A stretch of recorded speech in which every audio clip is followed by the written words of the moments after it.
Donut and Caboose are the same character, except Donut is actually funny sometimes. Is that our... we just... Yeah, cutting... this is my fucking hot take. Coming in hot! And welcome to Red vs.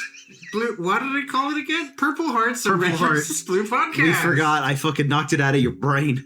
That stupid statement. Yeah.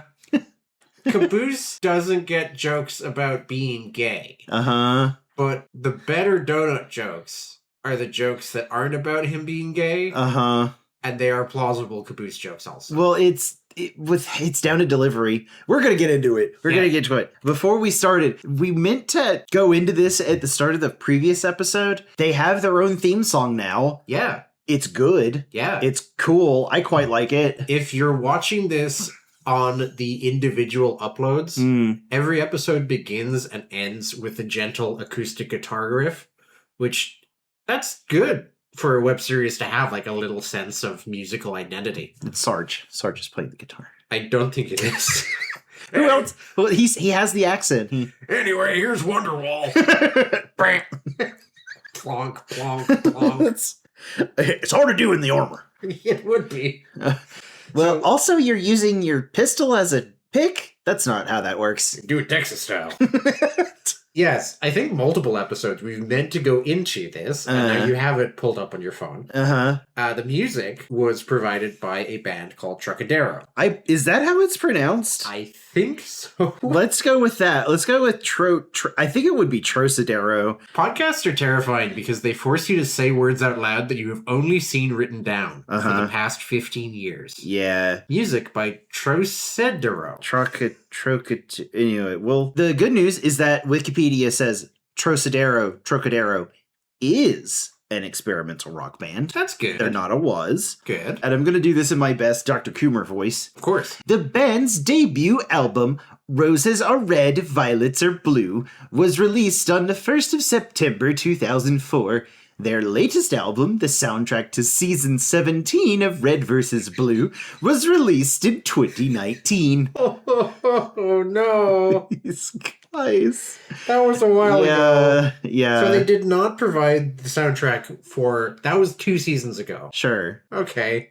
Well, they're still around, according to the Is. Yeah, you're never going to believe this. They're from Cambridge, Massachusetts. Oh! They've been here the whole time. Wild. I would have assumed they were from Austin, Texas. Yeah, it's pretty funny. I do kind of want to go more into them. Maybe we'll just do like a mini episode, just going through their whole Wikipedia page. This might be fun. Sure. Sorry, I just want to read this part. In addition, the DVD included additional live footage from the band's first show and other concerts, interviews by Bernie Burns and Matt Hulam, and a 10-minute story of Trocadero video narrated by Rooster Teeth's Miles Luna. Oh, that's cute. That's neat. So, again, it's a good song. It's cool. I'm glad they got that. They have a good, like, visual connection to it in that opening, like text going invisible, Doc O'Malley. Mm-hmm. Yeah, I like that it has a musical identity. That was important for Homestuck, I'm told. Well, it's important for video game culture in general because now we have Toby Fox Deltarune Undertale. Yeah, exactly. Anyway, Season 4. Season 4. Where exactly do we want to start on Season 4? Apparently with the fact that Caboose and Donut are the same character. They're the same character. So, moving on from that established. Okay, sure. I have basically nothing in the way of notes. Okay. All I wrote down was that it made me laugh immediately by continuing on from the last season ended with Griff screaming, and like it picks up Griff doing the same scream, and I was like, huh. Yeah. So that was good. Then I stopped taking notes and I was just watching the show.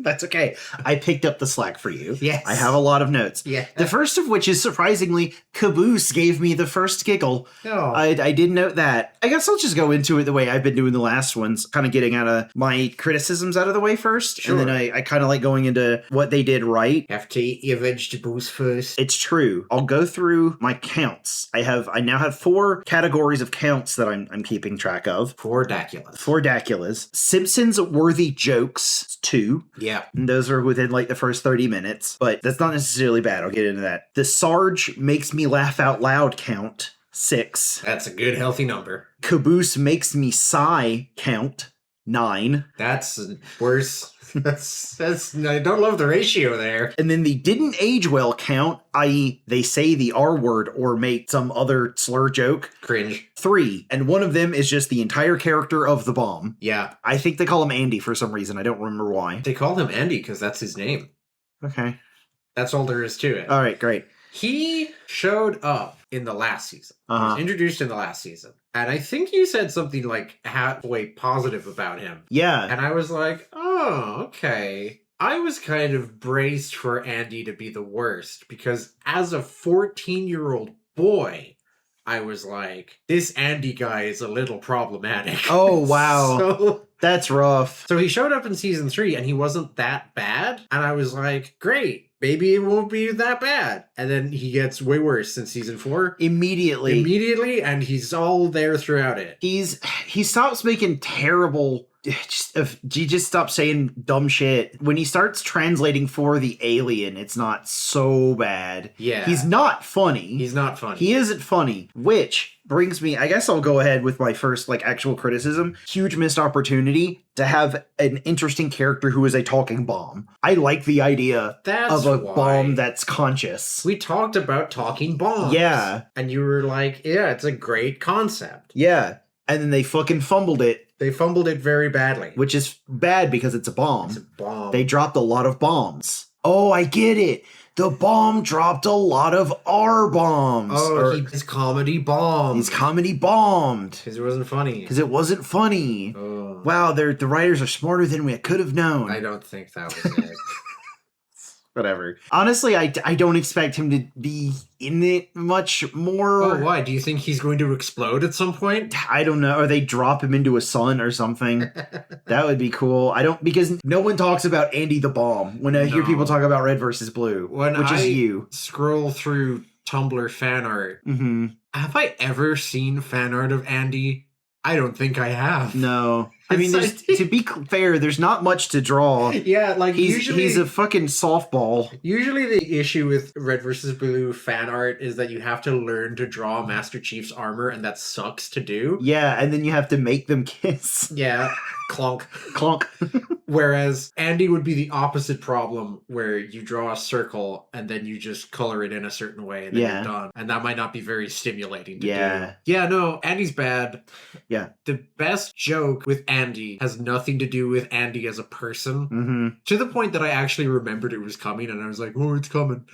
Where Sarge needs him to translate Lopez. So he Indiana Joneses Andy out for Lopez's head. Oh, yeah. Realizes he left Lopez's head behind. Sneaks up on Caboose, who thinks that Andy became Lopez, and then swaps Lopez's head for a skull. And Caboose, instantly breaks down because he thinks the bomb died.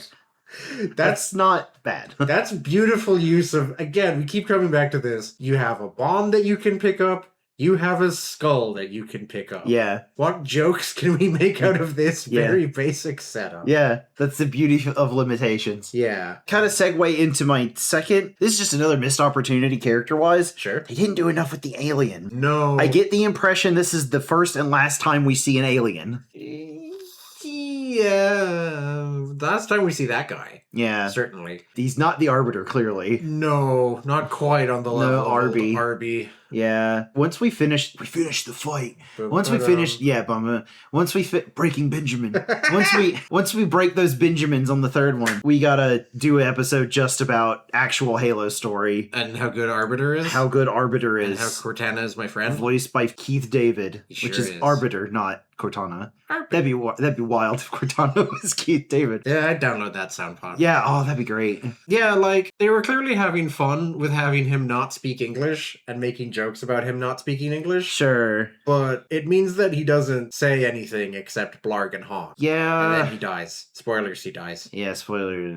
Yeah. Kind of a weird vibe. It's a weird vibe. They should have done more with him, I guess, but maybe they just had a lot going on. I kind of will give them that. They already had, 12 of them? 12 of these ninnies running around? Yeah. Yeah. So, another one who speaks as much English as Lopez does. Yeah. Yeah. Anyway. It's 12 counting O'Malley. Okay. And Sheila, of course. Yeah. Good to have Sheila back. Yeah. Oh, Sheila had one of the best scenes of this season.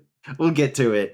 I think what I've come to realize is I enjoy the show more when it's less sitcom-y and more plot driven. Yes. The back third of this season, when there's shit happening, when O'Malley shows back up, basically. Yeah. I was like way more invested. Yeah. And I was more when the Blues were on their weird little quest or whatever they were having an adventure while the Reds were, I'll be honest, this is another one of my criticism. I don't know what the fuck was happening with the Reds for like the first 2/3 of this season. Welcome to Red versus They Blue. were just fucking jacking off, I guess. I don't know, verbally. The repeated pattern with the Red versus Blue, as eventually pointed out by the show itself, is that the Blues tend to get involved in some kind of forward momentum plot thing. And the Reds remain the constant source of idiots bickering with each other. Okay. Like they are the Greek chorus. Okay. Like that varies a little bit. But All that's right. kind of the fundamental formula. Okay. Shit happens to Church, Tucker, and Caboose. Okay. While on the other side of a box canyon, they're throwing a birthday party for Sarge and it's going wrong or something. Like they've invited Sarge over for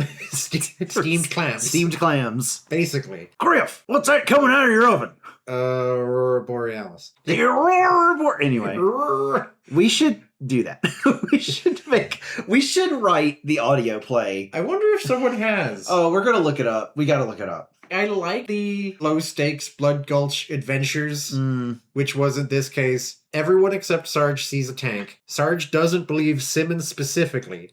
Simmons goes a bit mad and joins Blue Team, and it goes from there. But like, I'm going to do it this way. This is unusual, but I have sat down and I've actually made the intro for this episode. Oh, okay. Before the time of recording. Wild. Normally I pick like 8 different scenes from around the season. I made an intro that was literally just Tex and the Blues at the ice base. Okay. Because that was like the one big fight scene that happened. Sure. That was it. Yeah. Because before that, it was just a bunch of jack-offs talking to each other. Yeah. And after that, it was a bunch of jack-offs talking to each other. Yeah. Like O'Malley showed back up. And that was cool. And we did miss Lopez terribly. But he showed up to talk to them. It did feel like season 3 like capped off kind of an arc, and then we're just kind of back to status quo, and we're kind of feeling like we're settling back into something a little weird in retrospect. Yeah. Fucking Church went on a fucking time journey or whatever. Yeah. And now that's the other thing that it didn't click with me until way later. I was like, oh wait, it's supposed to be 8,000 years in the future or something. Yeah. Oh, that's right, because Vic Jr. He has a mustache now. Yeah. Well, he only has a mustache when he's speaking Spanish. Oh, right. Okay. Obvious. Okay. Is that racist? I don't know. It might be a little bit. I'm not going to think about it. Yeah. And there's plenty else to be offended by. Yeah, like Caboose. Like everything Caboose says. Yeah. No, I do have to say, my first note on my I don't like this section of my notes is just, period, Caboose, period.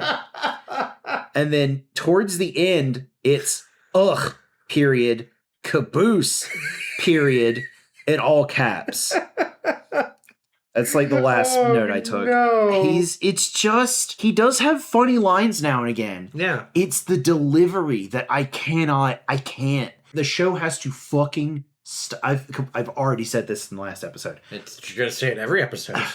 Every time he has to drop a fucking epic, silly, dumb guy one-liner. To put on a shirt. Everyone stops talking. There's nothing. The show stops fucking dead. So he can say something in a funny voice. It's not even that funny, just in a voice that's also not funny. Yeah. It's infuriating. I hate it. Even towards the end, he started doing another weird thing with his voice. I don't know if you noticed. Oh, yeah? It sounded more fairy-like. Or so, it was listen to a line at the beginning of the season, and then a line at the end of the season. It's different. See, he is mad. Now he'll just stare at me until I stop talking. Then, when he thinks I am done talking, then he will start talking again. Eddie, you turned into a real boy. Okay. He's doing something different, and it's weird, and it's worse somehow. Great. Anyway, again, this is season 4 of 19. So Don't nowhere worry. to go but up. He's not in season 18. Okay, well, Specifically. that's Sure. 1 point in favor of season 18, I guess. Good job, Zero. Again, there is room for everyone to get better, so Yeah. I'm not gonna hate too much. Okay. That brings me to the end of the things I didn't like about this season.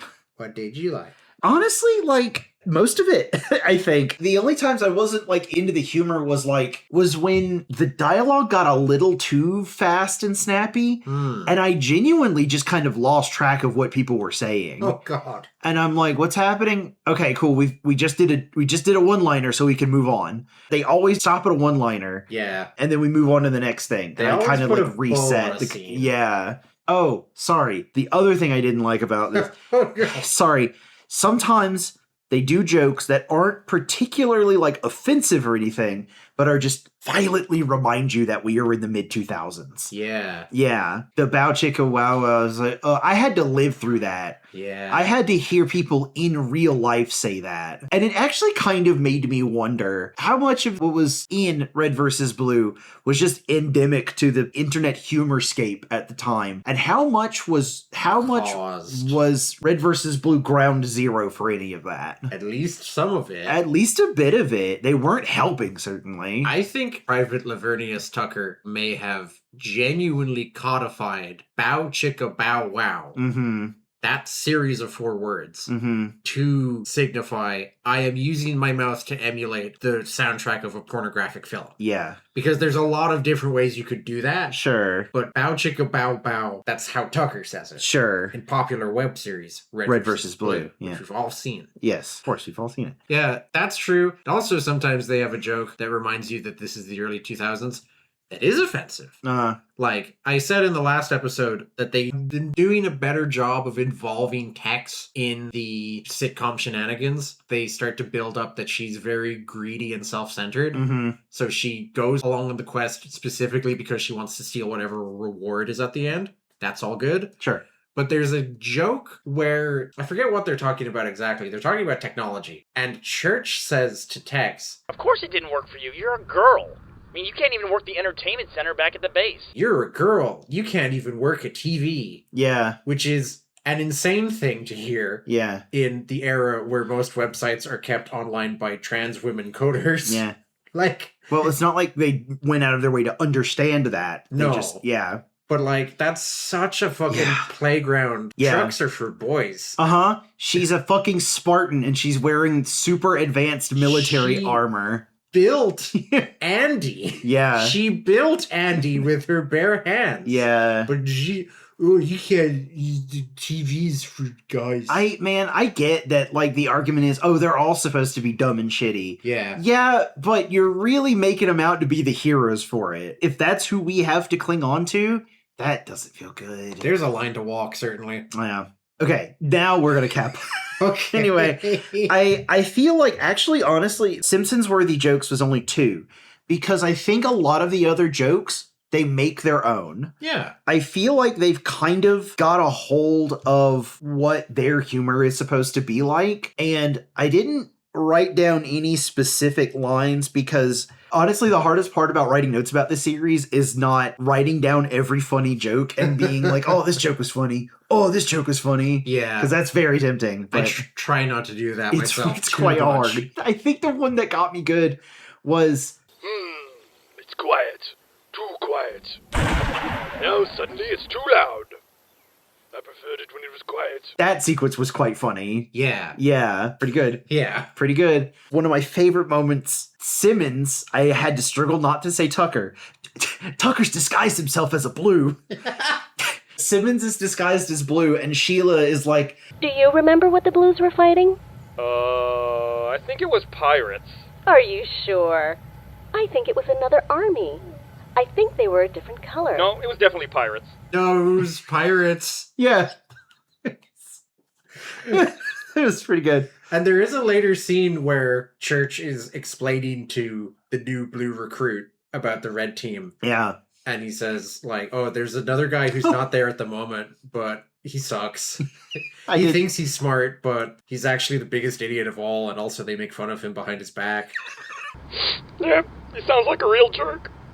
Hey, where you going? I have to use the bathroom. Well, hurry up, man. I want to finish your orientation before you have to make me dinner.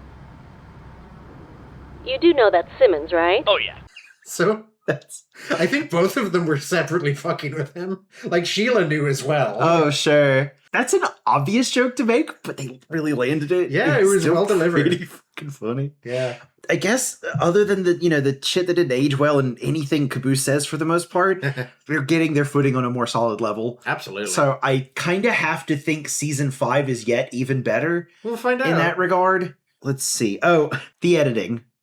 The editing has been good. I wrote down JPEG use on point because they had the Reds are doing, like I said, verbally jacking off. That was mean to say, but really they're just having shenanigans. Yeah. And they're like, what is it? Okay, Simmons left, so Tex is trying to find who is the next number 2, and it's between Donut, a skull, and a wrench, and Griff. But Griff can't participate or something. No, Griff has to participate, Okay. but he's ineligible for winning. Which is, yeah, that is actually really funny. Yeah. And they just have JPEGs of shit Yeah. dropping here and there. It's great. Like I said, great use of the skull. Yeah. The skull. The skull. We need more skull. When Yeah. will the skull have its own scene?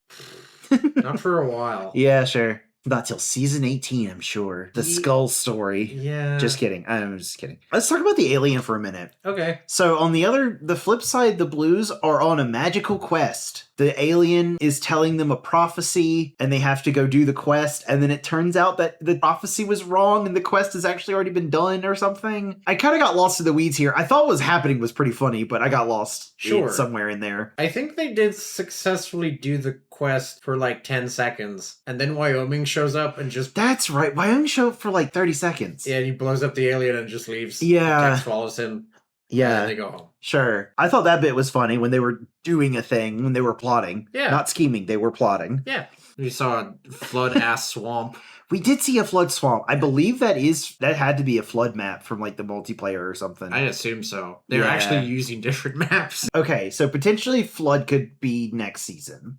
Because wasn't Tucker screaming about Oh, yeah. tummy hurty? Yes. So he's going to get xenomorphed. He's going to get aliened. And it's going to be really funny. And they'll have to replace parts of him with parts of fucking Caboose, maybe. I don't know. Yeah, can you imagine? Can you imagine? Anyway. And then there's one point I am kind of dead convinced that they were like, oh, the sword turned out to be a key. That's lame. And they kept making this point of being like, if a sword is a key, it's stupid. Even though it still functions perfectly well Yeah, as a sword. but Something it's- about it being a key is inherently lame. Yeah. Kingdom Hearts. This is especially apt for me. It's really funny. Because as I think I said in episode 1, I was at summer camp and I had 2 different friends, and one of them said, you should go home and play Kingdom Yeah. Hearts. The path diverged in a darkened wood. And another one said, you should go home and watch Red vs. Blue. Yeah. And I made what I think is the right choice. Yeah. Warts and all. It's so funny because, like, I think you were more of a Disney fan than I was as a kid, so, like, I can imagine Kingdom Hearts brainworms getting into you. Oh, Real absolutely. good. I was, like, really, really... In my teenage years, I was huge into The Lion King for some reason. Yeah. I also really liked Final Fantasy X specifically. Oh, yeah. So I was kind of pitched to me with, like, oh, there's a product that exists called Kingdom Hearts 2 that contains both Scar the Lion King and Auron Final Fantasy X. They don't meet or anything, but they're both in there. And I didn't fall for that. Yeah. Will... I kind of did, but then I never got around to doing it. Not to go too deep, not to make this a Kingdom Hearts cast. Oh, God. Kingdom cast. I was in love with Kingdom Hearts 1, and then 2 came out, and Nomura decided to make it anime. And I was old enough to not actually love anime that much. Like, I liked Dragon Ball Z and, like, some other questionable ones in the desert hellscape that was 2000s anime. Yeah. But then I was just like, where's Beast? Where's my cool Disney characters that are fun and cool? Yeah. Everyone has spiky hair and a stupid weapon. Yeah. Anyway. Whereas now you're watching Red vs. Blue as a grown woman, and you're like, why the fuck is Caboose so annoying? He's so annoying, yeah. There, I tied it back in. Yeah, there you go. No, I think that because that was the 2 kinds of game in 2000, in the early 2000s. It was a Kingdom Hearts or it was a Halo. Yeah. That was it. I don't think it, especially for Americans, none of the other games existed. Even on, like, in terms of console, Mm-hmm. wasn't Kingdom Hearts a PlayStation exclusive? Mm-hmm. There you go. Sure was. If that's the case, how come Sora wasn't in PlayStation All-Stars Battle Royale?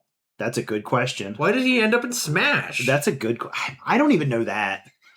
Funny enough, the second Kingdom Hearts game ever was a Nintendo game. It was for the Game Boy Advance. Sorry, this is getting off topic, but I was just laughing at how arguably two of the most successful PlayStation characters are Sora and Solid Snake. Oh, yeah. And both of them got poached by fucking Sakurai Sensei for Smash. Yeah.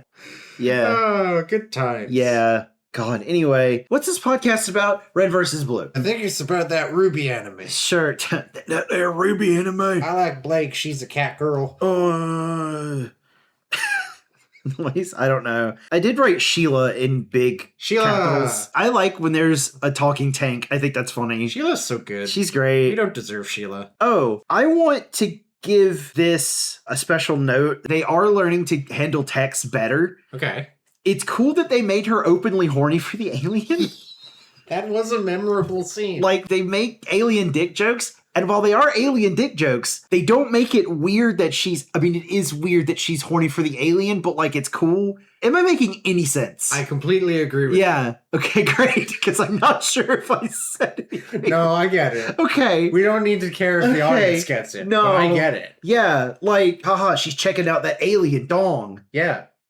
Cool. Anyway, moving on. Get it, girl. Yeah. Fucking, yeah. Warp, warp, warp, you know?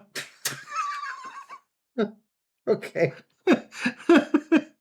X has a lot going on. Yeah. Like, let her have this. That's what I say. Uh-huh. I'm interested to see what else they do with her character. Oh, Return of the Little Guys. That's right. I wrote that down as part of the little quest. They re-meet the little guys. They're not little, but they have voices. Yeah. They do little voices. And they're cute. They're kind of cute. They suck, but they're cute. I think they're funny. They're genuinely one of my favorite parts of the series. Where they just run around and sound stupid. Surge! Yeah! They got gunned down by Tex, but that's okay. They're used to that. That's what they're here for. Basically, yeah. Yeah, the cannon fodder. I literally wrote down in all caps, yay the little guys. Oh, I don't remember what... the fight sequence. Yes. I wrote... Surf rock fight sequence was fun. Yes. That was pretty cool. Trocadero supplied some wonderful surf rock that also definitely had a funny slide whistle in it. Yeah.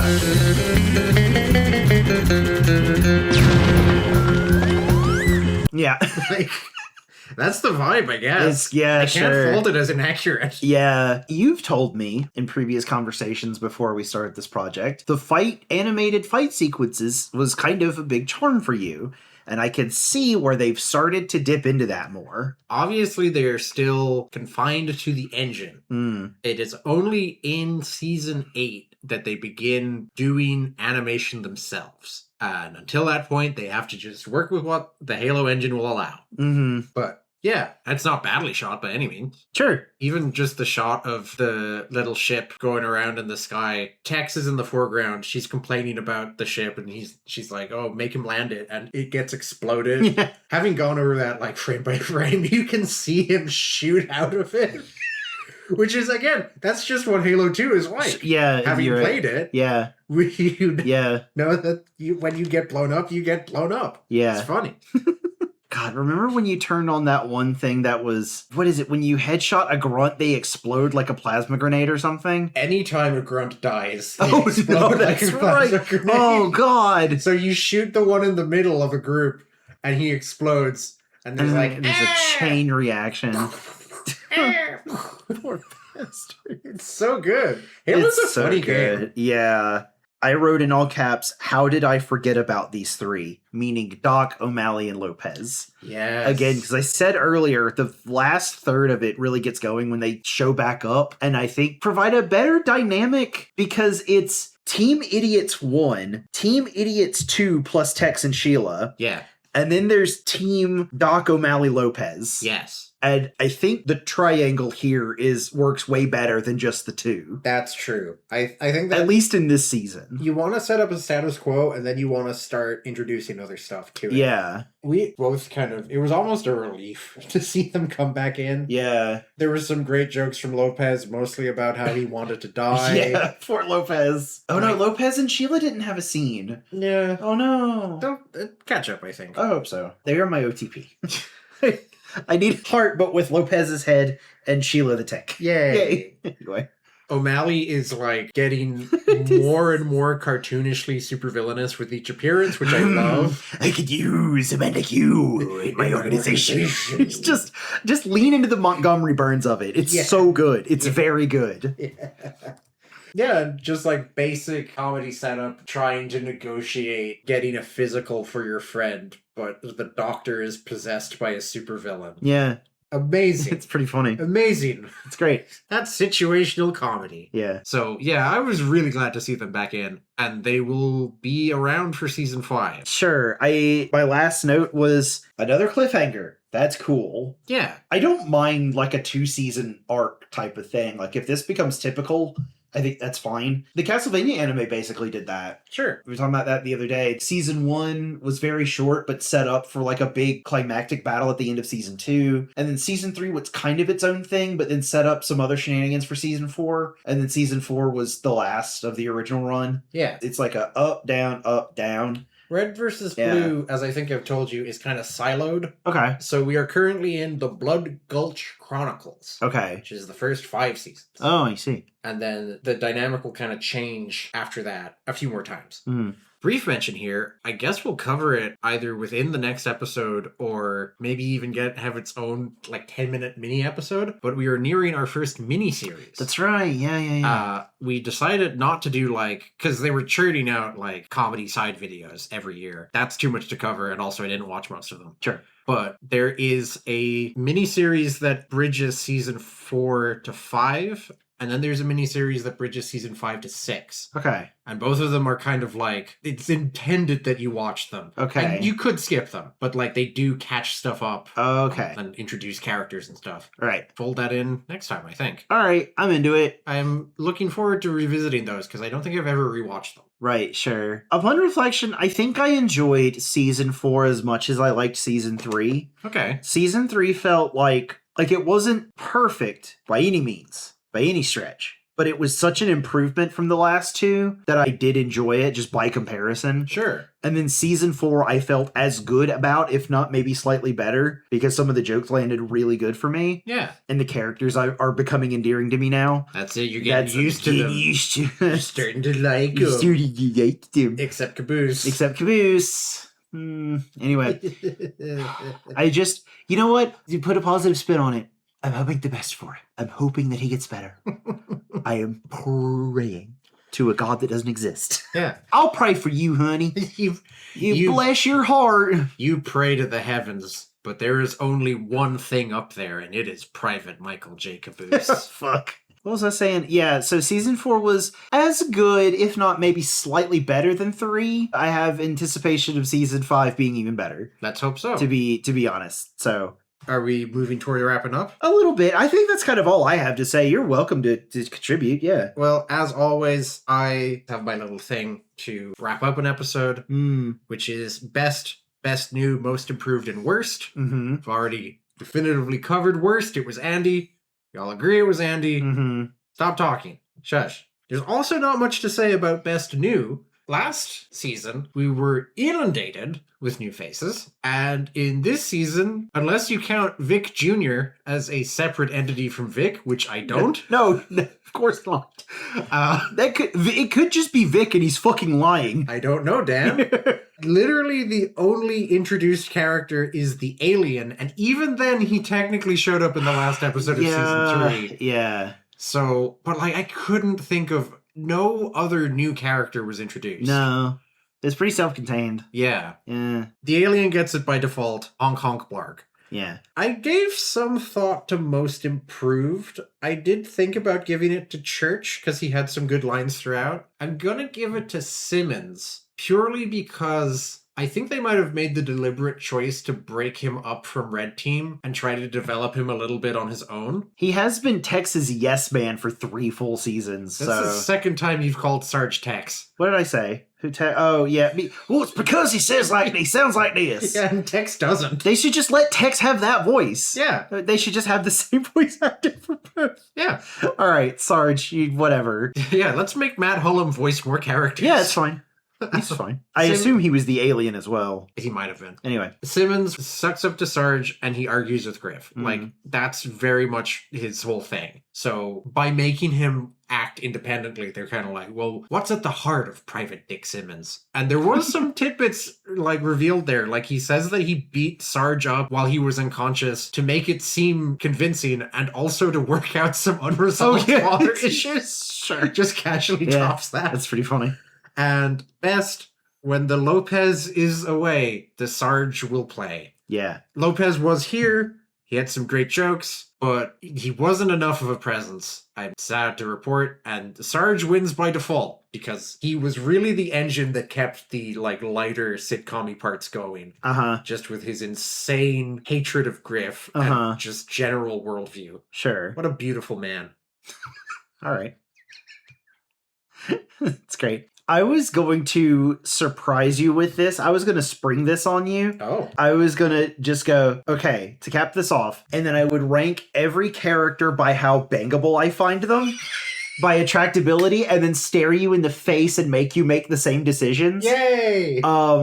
But I'm still having trouble telling them apart most of the time. Number 1, the alien. Yeah. Obvious reasons, as alien. discussed. Yeah. 2, Tex. Yeah, Tex. 3, Sheila. Yeah. I mean, Sheila Lopez with body. Sheila's a challenge, but I'm sure it's worth making it work. I pretend like electronic psychic fucking connection and you have brain sex or something. I was just picturing Mind just astral projection sex. It's just a tank. You just rub it on the tank. Yeah, that's fine. Oil those treads. Okay. Yeah, so now you're left with a pile of approximately 9 idiots in different color armor. Name one. Just pick one. Sarge. I almost said Tex again.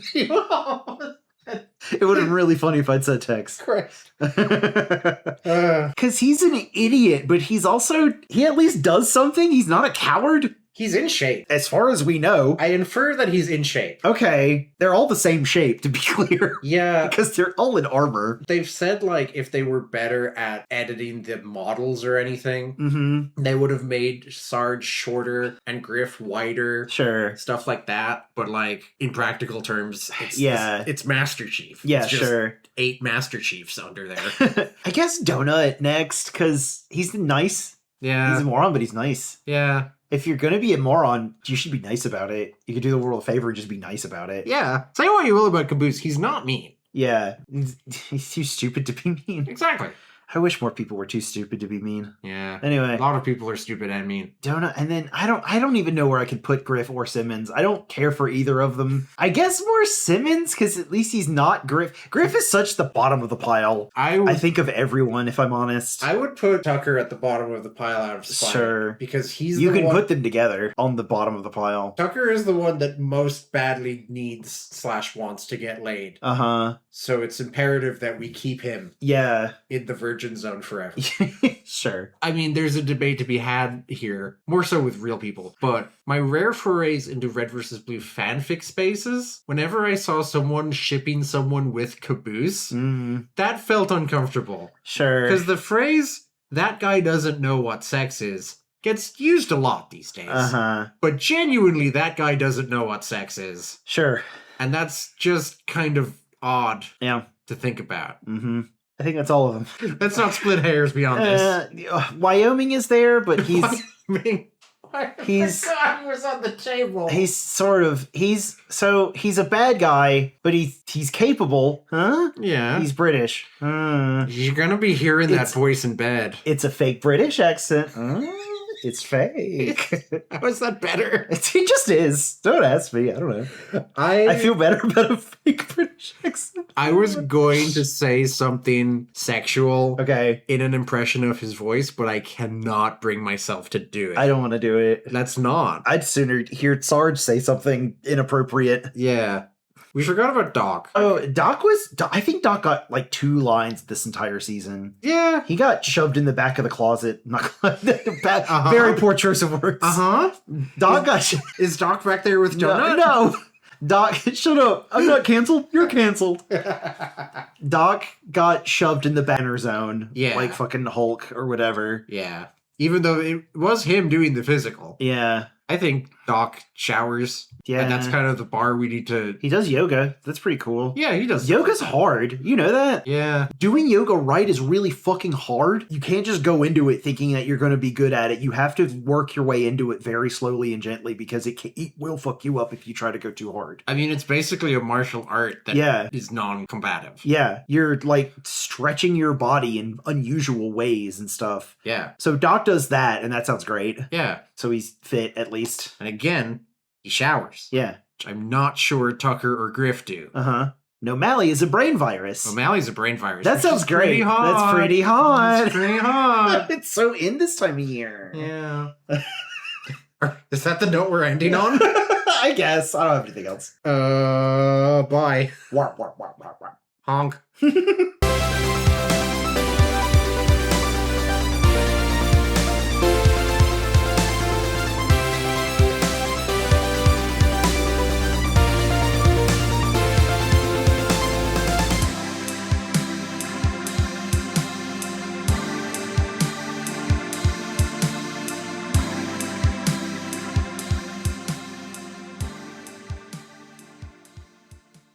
This is the jokes finding themselves. Cut this. No.